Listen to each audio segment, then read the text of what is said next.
વિદ્યાર્થી મિત્રો, તમે પેન્ટેડ એપ્લિકેશન ડાઉનલોડ કરી લ્યો. અહીંયા તમને હોમ પેજ ઉપર જ વિકાસના દરેક વિષયનું તમને સોલ્યુશન્સ મળી જશે. લિંક નીચે ડિસ્ક્રિપ્શનમાં આપેલી છે. અને તમારા માટે ખાસ અમે લોન્ચ કરી રહ્યા છીએ રેપિડ રિવિઝન બેચ, જેની અંદર ગણિત, વિજ્ઞાન, સમાજ, ઇંગ્લિશ આખું રિવાઇઝ કરાવશું કે જેથી એક મહિનામાં તમે સરસ મજાનું રિઝલ્ટ ફાઇનલ એક્ઝામમાં લઈ આવો. અને સાથે માર્ચ મહિનામાં આપણે લોન્ચ કરવાની છીએ પેપર સોલ્યુશન બેચ. તો હમણાં જ એપ્લિકેશન ડાઉનલોડ કરો. લિંક નીચે ડિસ્ક્રિપ્શનમાં છે. ચેનલ સબસ્ક્રાઇબ કરો. હેલો, કેમ છો ડિયર સ્ટુડન્ટ? શરૂઆત કરીએ છીએ વિભાગ સી ની ચેપ્ટર નંબર 1 માં 5 મોસ્ટ આઈએમપી દાખલા છે તેની. ચલો જોઈએ શું કીધું. નીચેના પ્રશ્નની ગણતરી કરીને જવાબ લખો. બહુ ઈઝી દાખલા છે ભાઈ. મારી આગળ અહીંયા ઓફલાઈનમાં બેઠા છો, તમે પણ બેઠા છો, બેયને કરાવું છું, ધ્યાન રાખો. પેલું, હું અહીંયા આ લોકોના થોબડા જોઈશ, એટલે વિદ્યાર્થીને જોઈશ એટલે મને આઈડિયા આવશે કે તમને સમજાઈશ કે તમને સમજાતું, બરાબર ને? તો એટલા માટે અહીંયા બેહાડ્યા છે. હવે આ પહેલો દાખલો શું છે ને બીજો દાખલો, બંને દાખલા એક જ રીતના છે, પીક્યુ સ્વરૂપમાં દર્શાવવાનું છે. હમણાં દર્શાવી દઈએ. શું કીધું ભાઈ? 3.68 માં 8 ની માથે 12, મતલબ આંકડો રિપીટ થાય છે. પી ના છેદમાં ક્યુ સ્વરૂપમાં દર્શાવો, એટલે અંશ અને છેદવાળી સંખ્યા આપણે લખવાની છે. પેલા ચેપ્ટરની અંદર આપણે શીખી ગયા છીએ, સાવ ઈઝી છે, કાંઈ અઘરું નથી. તો આપણે ધારવાનું કે ધારો કે શું કરશું? 3.68 આપણે x બરાબર ધારવાનું છે. ધારો કે x બરાબર 3.6888 ... ઓકે. હવે શું કરવાનું ભાઈ? તો કે પોઈન્ટ પછી એક સરખા જ આંકડા રિપીટ હોવા જોઈએ. એને આપણે પરિણામ 1 કહેશું. પોઈન્ટ પછી કેવા આંકડા હોવા જોઈએ? એક સરખા જ. પણ અહીંયા પોઈન્ટ પછી એક છગડો છે, પછી એક સરખા આંકડા છે 88888. તો છગડાને પહેલાં આપણે આમ લાવવો પડે, એટલે એક આંકડો પોઈન્ટની આગળ આવશે, એટલે અહીંયાથી જશે 36.888 ... એક આંકડો પોઈન્ટની આગળ આવ્યો એટલે અહીંયા મૂકવાનું 10x, બરાબર ને? બે આંકડા આવ્યા હોત તો 100x. આને કહેશું સમીકરણ 1. સમીકરણ 1 કોને કહેવાય? તો કે પોઈન્ટ પછી જ્યારે સરખા આંકડા થઈ ગયા હોય એને સમીકરણ 1 કહેવાય. સમીકરણ 2, આ જે સરખો આંકડો છે એને આગળ લાવો. તો ભાઈ હજી એક આંકડો આગળ આવ્યો ભાઈ, તો અહીંયા થઈ ગયો 368.888 ... એટલે 8 રિપીટ થતો જાય છે. તો અહીંયા 10 તો હતો જ, તે એક આંકડો પાછો આગળ આવ્યો એટલે થઈ ગયો 100x, બરાબર? આને આપણે કહેશું સમીકરણ 2. હવે દોસ્તો આપણે શું કરવાનું? સમીકરણ 2 માંથી સમીકરણ 1 ને બાદ કરવાનું. તો અહીંયા લખીએ સમીકરણ 2 માંથી 1 ને બાદ કરતા. તો સમીકરણ 2 એટલે આપણી આગળ શું છે? 100x બરાબર 368.888. એમાંથી માઇનસ કરવાના કેટલા ભાઈ? તો કે 10x બરાબર 36.888. હાલો બાપા બાદ બાકી કરીએ. 8 માંથી 8 જાય એટલે 0, 8 માંથી 8 જાય એટલે 0, અને 8 માંથી 8 જાય એટલે 0. 8 માંથી 6 જાય એટલે કેટલા વધે? 2. 6 માંથી 3 જાય એટલે કેટલા વધે? 3 ને 3. એમના એટલે જવાબ કેટલો આવ્યો? 332. 100 માંથી 10 જાય એટલે કેટલા x આવે? 90x, બરાબર. હવે આ 90 ગુણાકાર છે, આ બાજુ આવે તો ભાંગાકાર, એટલે x બરાબર 332/90. કોઈને કાંઈ ન કેવું. હવે આપણે આને ધબધબાટી બોલાવીએ, અડધા કરીએ ભાઈ. તો જુઓ, આના અડધા તો કે 332/2 કરીએ, બરાબર ને? તો અહીંયા 2 એકા 2, એક વધ્યો ઉપરથી ઉતાર્યો 3, 2 છક 12, એક વધ્યો ઉપરથી ઉતાર્યો 12, 2 છક 12. કેટલો જવાબ આવ્યો? તો કે 166. ઓકે, 166. અને 90 ના અડધા થાય 45. 45, 43 નહીં ભાઈ. હાલો ડન છે. તો આ આપણો જવાબ આવ્યો. શું જવાબ આવ્યો ભાઈ? 166/45. જો ભાઈ પીક્યુ સ્વરૂપમાં સંખ્યા દર્શાવાય છે. જગમગો સાવ સહેલું છે, આમાં કાંઈ અઘરું નથી. વિદ્યાર્થી મિત્રો, તમે પેન્ટેડ એપ્લિકેશન ડાઉનલોડ કરી લ્યો. અહીંયા તમને હોમ પેજ ઉપર જ વિકાસના દરેક વિષયનું તમને સોલ્યુશન્સ મળી જશે. લિંક નીચે ડિસ્ક્રિપ્શનમાં આપેલી છે. અને તમારા માટે ખાસ અમે લોન્ચ કરી રહ્યા છીએ રેપિડ રિવિઝન બેચ, જેની અંદર ગણિત, વિજ્ઞાન, સમાજ, ઇંગ્લિશ આખું રિવાઇઝ કરાવશું કે જેથી એક મહિનામાં તમે સરસ મજાનું રિઝલ્ટ ફાઇનલ એક્ઝામમાં લઈ આવો. અને સાથે માર્ચ મહિનામાં આપણે લોન્ચ કરવાની છીએ પેપર સોલ્યુશન બેચ. તો હમણાં જ એપ્લિકેશન ડાઉનલોડ કરો. લિંક નીચે ડિસ્ક્રિપ્શનમાં છે. ચેનલ સબસ્ક્રાઇબ કરો. ચલો હવે આપણે કરવા જઈ રહ્યા છીએ sum number 2, same to same મેથડનો દાખલો. હવે અહીંયા શું કીધું ભાઈ 2.576 ને PQ સ્વરૂપમાં દર્શાવો. હવે અહીંયા 576 માં 76 ની માથે 12 છે, સાતડાઈ માટે છે અને છગડા માટે છે. હો બાપલ જાઓ, હાલો જો આમ છે, આમ 576. ઓકે, તો આપણે ધારી લઈએ, ધારો કે x બરાબર 2.5, 76 ની માથે 12 છે એટલે 76 76 76 ડોટ ડોટ ડોટ, આને કહી દઈએ સમીકરણ નંબર 1. એ નહીં, એક નહીં કહેવાય. એક કોને કહેવાશે તો કે પોઈન્ટ પછી હરખા આંકડા હોય તો, પણ અહીંયા કોણ આડો છે? પાંચડો. એટલે હજી સમીકરણ 1 બનાવું. કેમ બનાવું તો કે પાંચડાને પોઈન્ટની આગળ લાવો એટલે એ થઈ ગયું 25.76 ડોટ ડોટ ડોટ. હવે સમીકરણ 1 બને. પણ અહીંયા કેટલા એક્સ આવે તો કે એક આંકડો આગળ આવ્યો એટલે 10x. ઓકે, હવે જે સરખા આંકડા છે એને આગળ લાવો. કોણ સરખા છે? 76. તો સાતડા છગડા બે આંકડાને આગળ લાવો એટલે લાવશું આપણે 2576 થઈ જશે ભાઈ. 0.76 ડોટ ડોટ ડોટ સમીકરણ 2. કેટલા આંકડા આગળ આવ્યા? 2 આંકડા. એટલે 10 ની વાહે 2 મીંડા લગાડવાના એટલે કેટલા થઈ ગયા? 1000x. જેમ કર્યું એમ સમીકરણ 2 માંથી સમીકરણ 1 શું કરવાનું? બાદ કરવાનું. તો અહીંયા લખવાનું સમીકરણ 2 માંથી 1 ને બાદ કરતા.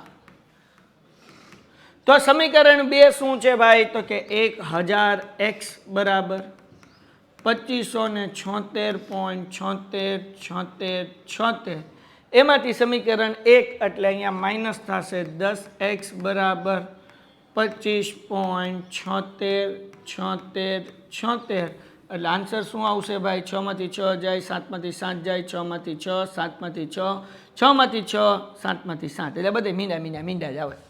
અહીંયા કરીએ ભાઈ, 6 માંથી 5 જાય એટલે કેટલા વધ્યા? 1. 7 માંથી 2 જાય કેટલા વધ્યા? તો કે 5 અને 25 એમનો બરાબર. અહીંયા 1000 માંથી 10 માઇનસ થયા એટલે 990x. તો x ગોતવાનો છે આપણે. તો જગતની માલિપા 2551 એના છેદમાં 990.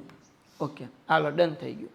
હવે દોસ્તો આપણે શું કરશું? મજા કરશું. કઈ રીતે મજા કરશું તો કે ભાઈ જુઓ, 3 ના ઘડિયામાં આવશે 3 તરી 9, 3 તરી 9. ઓકે, આ 3 ના ઘડિયામાં આવે તો કે આ બધાને સરવાળો કરો. 2 ને 5 7, 7 ને 5 12, 12 ને 1 13. 3 ના ઘડિયામાં 13 આવે? ન આવે. મતલબ 3 થી ભાગ હાલશે નહીં. તો બસ હવે આમાં કંઈ આપણે કરવા નહીં, આમ રાખો તોય વાંધો નથી. આપણો આન્સર આવી ગયો 2551 ના છેદમાં 990. ડન છે. એના પછી આગળ હવે આપણને આવા દાખલો છે, દાખલા નંબર 3 અને દાખલા નંબર 5 બે સરખા જ દાખલા છે બરાબર. દાખલા નંબર 4 એક અલગ છે એટલે પહેલાં 3 કરશું ને પછી 5 કરશું. 4 વત્તા √2 અને 2 વત્તા √2 બરાબર a માઇનસ √b હોય તો a અને b શોધો. ગોતી લઈએ. તો પહેલાં આમાં કાંઈ નથી કરવાનું બેટા, છેદનું સમયકરણ કરવાનું છે, મૂંઝાવાનું નહીં. આ 2 વત્તા √2 પ્લસ છે તો આપણે બાજુમાં કૌંસ મૂકવાનું, કયું મૂકવાનું? માઇનસ. તો અહીંયા આપણે મૂકશું 2 ઓછા √2 છેદમાં અને 2 ઓછા √2 અંશમાં. હવે ભાઈ આપણે આગળ વધીએ. હવે તો કે 4નો ગુણાકાર, 4નો ગુણાકાર આપણે પેલા કૌંસ સાથે કરવું પડશે એટલે 4 કૌંસમાં 2 માઇનસ √2 વત્તા √2નો ગુણાકાર બીજા કૌંસ સાથે, √2નો ગુણાકાર 2 ઓછા √2 સાથે એના છેદમાં.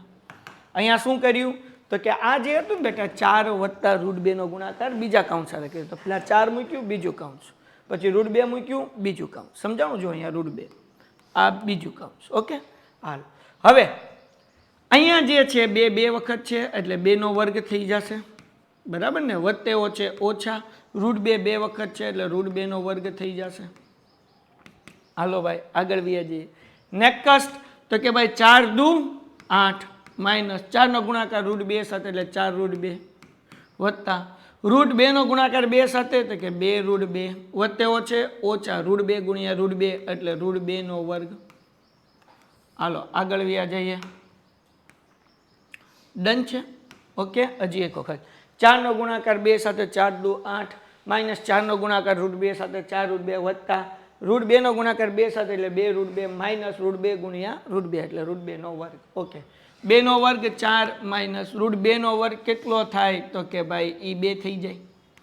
હાલો આગળ હજી સાદું રૂપ આપીએ 8 એમનો માઇનસ 4 ઓછા 4 છે અને વત્તા 2 છે, વત્તે ઓછે ઓછા 4 માંથી 2 જાય એટલે વધે કેટલા 2 રૂટ 2.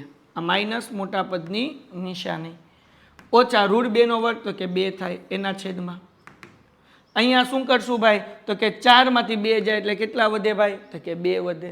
આગળ વ્યા જઈએ આ 4 ઓછા 2 4 માંથી 2 જાય એટલે કેટલા ઘટે ભાઈ તો કે ભાઈ કેટલા વધે 6.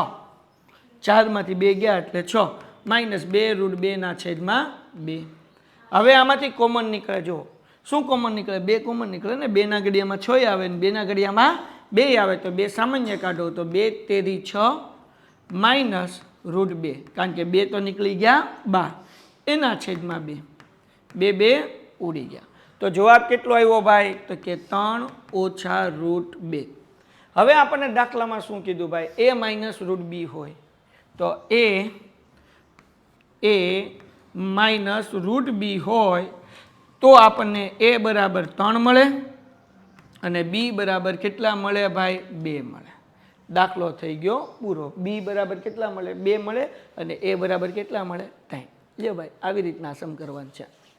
સેમ આવો દાખલો છે દાખલા નંબર 5. ચલો જોઈ લઈએ દાખલા નંબર 5 પછી આપણે ચોથો દાખલો કરશું. હવે વિદ્યાર્થી મિત્રો દાખલા નંબર 5 જોઈએ કે જો 4 વત્તા 3 રૂટ 5 અને 4 માઇનસ 3 રૂટ 5 એક અંશમાં છે એક છેદમાં છે બરાબર a વત્તા b રૂટ 5 હોય તો a અને b ની કિંમત શોધો. આવું હોય ને એટલે છેદની સમીકરણ જ કરવાનું હોય તો આપણને અંશમાં આપ્યું 4 વત્તા 3 રૂટ 5 એના છેદમાં 4 ઓછા 3 રૂટ 5. ઓકે હવે કેમ કરવાનો આ સમ તો બહુ સિમ્પલ છે. છેદનું સમીકરણ કરવા માટે માઇનસ વાળું કાઉન્સ હોય તો આપણે કયું મૂકવું પડે પ્લસ વાળું મૂકો અંશમાં તે અને છેદમાં તે એટલે 4 વત્તા 3 રૂટ 5 અહીંયા તે 4 વત્તા 3 રૂટ 5. અગર માઇનસ છે તો કયું કાઉન્સ મૂકવાનું પ્લસ વાળું. ઓકે આગળ વ્યા જઈએ.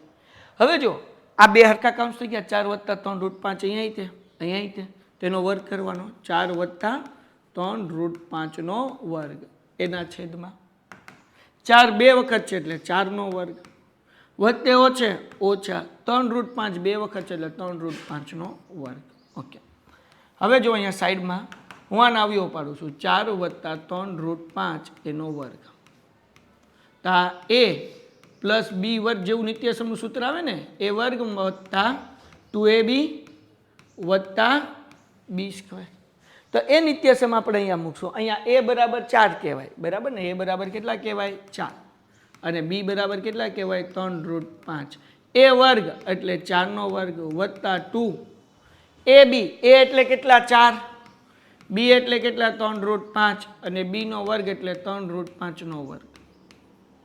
4 નો વર્ગ 16 વત્તા 2 ચોક 8 અને 8 તેરી 24 રૂટ 5 વત્તા 3 નો વર્ગ 9 અને રૂટ 5 નો વર્ગ 5 બરાબર. તો 16 એમનો વત્તા 24 રૂટ 5 અને 9 પંચાને 45. 45 માં 16 નાખી દો બોલો કેટલા થાય ભાઈ 45 માં 16 નાખી દો 6 ને 5 11 વધી પડી 1 4 ને 1 5 ને 1 6 એટલે જવાબ કેટલો આવ્યો 61 વત્તા 24 રૂટ 5. હાલો ડન છે. તો અહીંયા આપણે જે જવાબ આવ્યો એ લખી નાખીએ 61 વત્તા 24 રૂટ 5 એના છેદમાં 4 નો વર્ગ તો કે 16 વત્તા 3 રૂટ 5 નો વર્ગ અહીંયા જોયું ને 3 તરી 9 ને રૂટ 5 નો વર્ગ 5 9 પંચા કેટલા થયા 45. અહીંયા ઓછા આવે ઓછા 45. ઓકે આગળ વ્યા જઈએ. હવે હું વધ્યું તો કે 61 વત્તા 24 રૂટ 5 એમનો એના છેદમાં 16 માંથી 45 જાય તો 45 માઇનસ 16 કરો ભાઈ 45 માઇનસ 16 તો આ ઉડી જશે. અહીંયા આવશે 15 માંથી 6 જાય એટલે 9 3 માંથી 1 જાય એટલે 2 એટલે જવાબ કેટલો આવે 29 પણ કેવા માઇનસ. તો હવે અહીંયા જે છે એ આપણે માઇનસ 29 અલગ અલગ આપણે એ અને બી ગોતવું છે અલગ અલગ કરવા પડશે એટલે 61 ના છેદમાં માઇનસ 29 આપવું પડશે એટલે માઇનસ અહીંયા વચ્ચે આવી જશે આ વચ્ચે વચ્ચે શું થઈ જશે? ઓછા થઈ જશે. 24/29 સોરી 24/29 એટલે આ -29 જે છે એ 61 ને આપ્યા અને 24 ને આપ્યા. તો હવે આપણને શું કીધું હતું કે આપણને એવું કીધું a વત્તા b√5 હોય તો તેથી આપણને a બરાબર કેટલા મળ્યા? -61/29 અને √5 ની આગળ હોય b તો b બરાબર કેટલા મળે? -24/29. આવી રીતે આપણે આ દાખલો ગણવાનો છે. હવે અહીંયા માઇનસમાં જવાબ આવે તો ચિંતા નહીં કરવાની. આ 29 બેને આપવાના, 61 નહીં આપવાના અને 24 નહીં આપવાના, એટલે એ મળી ગયું અને સાથે આપણને બી મળી ગયું. વાર્તા થઈ ગઈ પૂરી. ડન છે? તો સમમાં થોડુંક આમ ધ્યાન રાખવા જેવું છે, નકર ડખા થઈ જાય. વિદ્યાર્થી મિત્રો, તમે પેન્ટેડ એપ્લિકેશન ડાઉનલોડ કરી લો. અહીંયા તમને હોમ પેજ ઉપર જ વિકાસના દરેક વિષયનું તમને સોલ્યુશન્સ મળી જશે. લિંક નીચે ડિસ્ક્રિપ્શનમાં આપેલી છે. અને તમારા માટે ખાસ અમે લોન્ચ કરી રહ્યા છીએ રેપિડ રિવિઝન બેચ, જેની અંદર ગણિત, વિજ્ઞાન, સમાજ, ઇંગ્લિશ આખું રિવાઇઝ કરાવશું કે જેથી 1 મહિનામાં તમે સરસ મજાનું રિઝલ્ટ ફાઇનલ એક્ઝામમાં લઈ આવો. અને સાથે માર્ચ મહિનામાં આપણે લોન્ચ કરવાનું છીએ પેપર સોલ્યુશન બેચ. તો હમણાં જ એપ્લિકેશન ડાઉનલોડ કરો. લિંક નીચે ડિસ્ક્રિપ્શનમાં છે. ચેનલ સબસ્ક્રાઇબ કરો. હેના 3 માર્ક વસૂલ કરી લીધા. હાલો આગળ. જો x બરાબર 2 વત્તા √3 હોય તો x નો ઘન વત્તા 1/x ના ઘનની કિંમત શોધો. તો સૌથી પહેલા જ્યારે આવો દાખલો હોય x નો વર્ગ વત્તા 1/x નો વર્ગ, તો હંમેશા કોઈ પણ x ઘન હોય કે x વર્ગ હોય, પહેલા ગોતવાનું x વત્તા 1/x. શું ગોતવાનું? x વત્તા 1/x. આ હંમેશા યાદ રાખવાનું. તો x તો આપણને આપેલું છે 2 વત્તા √3. ઓકે, હવે 1/x આપણે ગોતીએ તો શું થાય ભાઈ? 1/x બરાબર તો 1/2 વત્તા √3. હવે છેદનું સમીકરણ કરવું હોય તો વત્તા √3 વાળું છે, અહીંયા 2 વત્તા, તો આપણે કયું કાઉન્સ મૂકવું પડે? 2 ઓછા √3 છેદમાં તે અને 2 ઓછા √3 અંશમાં તે. તો 2 ઓછા √3 નો ગુણાકાર 1 સાથે કરો એટલે કે ભાઈ 2 ઓછા √3 એના છેદમાં. અહીંયા 2 વખત છે એટલે 2 નો વર્ગ, જેમ કરીએ એમ. વચ્ચે વચ્ચે ઓછા √3 2 વખત છે એટલે √3 નો વર્ગ. હવે કેમ કરવાનું ભાઈ? તો કે હવે આપણે આમ નામ રાખીએ 2 ઓછા √3 એમનામ એના છેદમાં 2 નો વર્ગ તો કે 4 માઇનસ √3 નો વર્ગ તો કે 3. તો જવાબ કેટલો આવ્યો? 2 ઓછા √3 એના છેદમાં 4 માંથી 3 જાય એટલે 1. એટલે આપણને જવાબ કેટલો મળ્યો ભાઈ? 2 ઓછા √3. બરાબર? ઓકે, એટલું મળી ગયું? તો કે હા સાહેબ. તો અહીંયા આપણે સૌથી પહેલા ગોતી લઈએ x વત્તા 1/x. x કેટલો છે ભાઈ? તો કે 2 વત્તા √3 વત્તા, કંઈ કાઉન્સ નથી કરવું, આમ નંબર લેવા દઈએ, હે ને? વત્તા છે એટલે કાઉન્સ કરવાની જરૂર નથી. 1/x. 1/x નો જવાબ શું આવ્યો? 2 ઓછા √3. તો 1 વત્તા અને 1 ઓછા, √3 ઉડી ગયા. 2 વત્તા 2 એટલે કેટલા થાય? 4. તો મતલબ એવો થયો કે અહીંયા આપણને 4 જવાબ મળ્યો. બરાબર ને? કોનો 4 જવાબ મળ્યો? તો કે અહીંયા 1 મિનિટ આમ રાખું એટલે મજા આવે. અહીંયા શું થશે? 2 વત્તા √3 અને 2 ઓછા √3 ઉડી ગયા એટલે આપણને જવાબ મળશે x વત્તા 1/x બરાબર 2 વત્તા 2 બરાબર 4. હવે આપણે ગોતવાનું શું છે? x નો ઘન વત્તા 1/3x નો ઘન. તો અહીંયા છે x નો ઘન વત્તા 1/x નો ઘન. તો અહીંયા સૂત્ર મૂકી દઈએ આપણે. કેવી રીતના મૂકશું? તો કે આપણે જે છે અહીંયા સૂત્ર આવશે x વત્તા 1/x એનો ઘન ઓછા 3 x વત્તા 1/x. બરાબર ને? આ આપણે સૂત્ર મૂકવાનું છે. ઓકે, હવે આગળ x વત્તા 1/x એટલે કેટલા મળ્યા આપણને જવાબ? અહીંયા 4 એટલે 4 નો ઘન ઓછા 3 એમનો. x વત્તા 1/x તો x વત્તા 1/x તે આપણે આગળ 4 જ છે. 4 નો ઘન કેટલો થાય? ચોકે 16 અને 16 ચોક 64 માઇનસ 4 તેરી 12. 64 માંથી 12 જાય એટલે આન્સર કેટલો આવે? 52. આપણે આ રીતે આ સમ અહીંયા કરવાનો છે બરાબર. તો 52 આન્સર આવે છે. જગમગો આને લઈ લો હું સાઈડમાં. પીપી આવી જા, કોઈ બાકી ન રહે. હાલો આવી ગયું. અહીંયા હું લખી નાખું x બરાબર 2 + √3. લ્યો ભાઈ, તો અહીંયા જે છે આપણો ચેપ્ટરના મોસ્ટ આઈએમપી દાખલા પૂરા થાય છે. 5મો દાખલો તો આપણે ઓલરેડી પહેલાં કરી નાખ્યો હમણાં. તો અહીંયા આપણું આ ચેપ્ટર પૂરું, જે 3 માર્ક્સના 5 મોસ્ટ આઈએમપી દાખલા હતા, જે એક્ઝામમાં આપણને પૂછાય છે. આના પછીના વિડીયોમાં આગળના દાખલા કરશું. હજુ સુધી ચેનલ સબસ્ક્રાઈબ નથી કરી તો કરી લો, વિડીયો લાઇક કરો અને મિત્રોમાં શેર કરો. મળીએ છીએ નેક્સ્ટ લેક્ચરમાં. ત્યાં સુધી ગુડ બાય એન્ડ ધન્યવાદ. Painted Painless Learning.